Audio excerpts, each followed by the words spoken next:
আজকে না আলুর পরোটা করছি রাতের জন্য। হ্যাঁ দেখো, দেখেছো একদম ঠিক থিকনেসটা হচ্ছে এইরকম থিকনেস।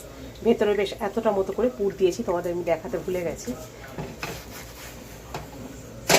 দুটো করে করেছি এক একজনের জন্য, তো মনে হচ্ছে একটা করে খেলেই পেট ভরে যাবে। এটা থিকনেসটা দেখো, দেখেছো না, এই হচ্ছে থিকনেস।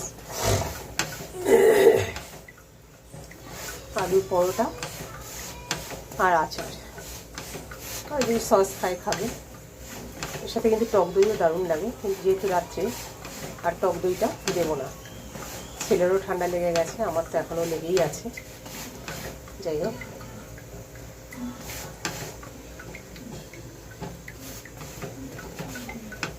তো একটা হলো।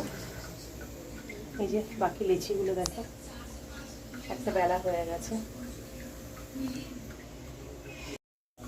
দেখো আলুর পরোটাটা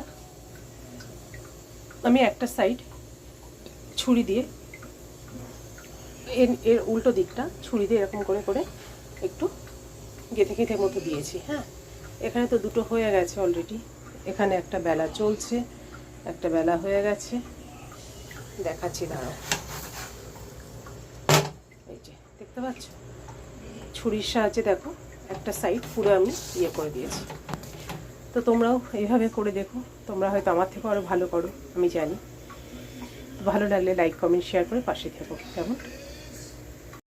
দেখো এখানে লাস্ট একটা বেলা রয়েছে, আর আরেকটা ভাজা হচ্ছে। এখানে মোটামুটি ভাজা 3টে হয়ে গেছে। হ্যাঁ, এটা একটা ভাজা চলছে।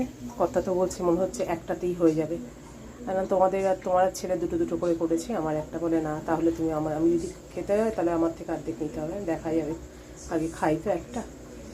তো এইভাবে তোমরাও করো, কেমন?